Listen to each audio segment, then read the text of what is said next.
Hey guys, welcome to this tutorial on the Pocket Camera 6K. I think it's called the Pocket Cinema Camera 6K. Anyway, it's by Blackmagic. It's really great. It specifies in videography in a cinematic sort of form, in the sense that it does really great with low depths of field as well as high depths of field. Now on a Sunday morning, it's going to look a little bit different in the sense that none of this will be plugged in.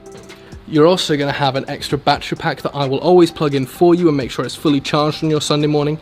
And this camera will actually be one of the two moving cameras, the one I'm talking to now being the second one. So you already know how to turn it on, so let's go forward and do that. We then want to remove the lens cap, so let's go ahead and do that. Again, with the lens caps, I think I might make a little section out the back where you can just pop your lens cap in a designated area so we don't lose them. But for the time being, I'm just going to go put it on a chair. So what you can see here is at the bottom, it says no card, no card.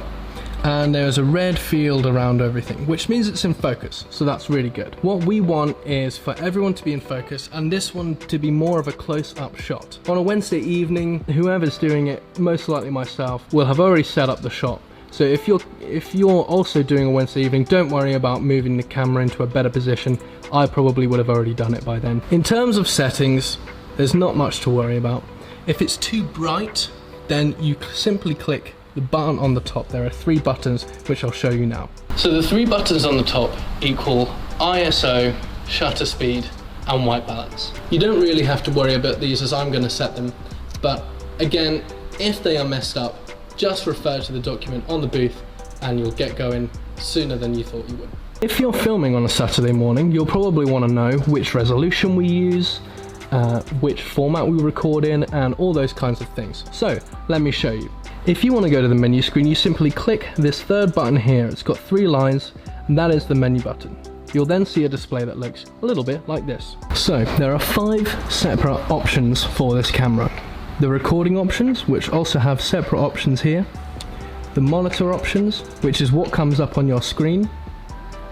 Audio, setup, presets, which we don't have any of currently, and LUTs. In terms of settings, everything we have is pretty much solid. We record in Ultra HD, which is known as TV 4K, not 4K DCI, which is known as Cinema 4K.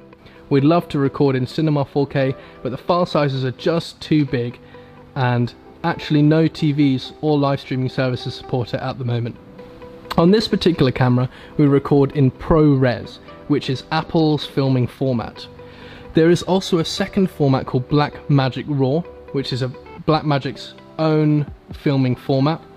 We use that for the Ursa at the back, but we don't use it for this one, simply for the size of the files and also the quality of the video being so close with these lights.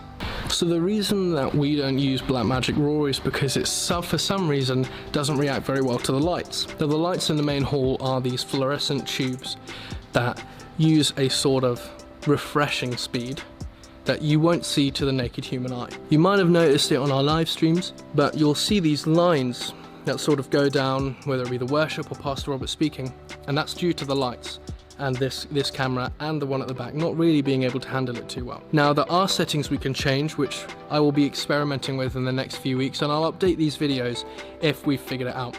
But for the time being, we'll just live with it, and ProRes is the format that tends to work the best for this situation. In terms of settings, again, I'm gonna set the settings mainly. If anything doesn't feel right or doesn't look right, then refer to the document at the back. If you're using the camera on a Sunday morning to be moving, then the only thing you'll need to worry about is zoom and focus. Now to make it simple, there are 2 rings that you need to worry about. The one first, which is zoom, and you'll see that the lens actually moves when I do this. And focus, which is this ring here.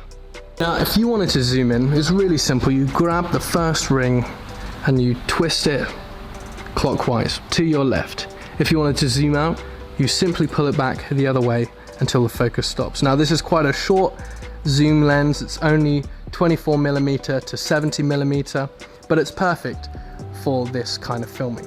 Now you'll notice that it's very out of focus, so what you need to do is, it's really simple. You essentially move the camera to the left again to go more in, and to the right to come a bit further out. You'll see it because you'll see the red lines come up here. Now I know that the stage is in focus. Don't worry about this showing up on the recording or on the live stream, as this is purely in the camera and just a monitor setting. Thanks for watching, guys. Be sure to check out the next video for information on how to use the Sony. Before I go, if you did want to know anything about what we call the decimator, which a picture will come up here, the decimator's job is to convert the HDMI signal to an SDI. The reason we have this and we don't just use a really long HDMI cable to go all the way to the back is because the desk only reads SDI or BNC cables, because it is a 4K video switcher. You don't need to worry about settings. The settings that are there work, so you don't need to worry about changing anything. If anything accidentally gets changed or anything, come to me, I'll fix it. I can always, at your request, do a video on how the decimator works and what the settings should look like, but don't worry about it. So thanks guys for watching. Click on the next video about how to use this camera here, the Sony A7 III.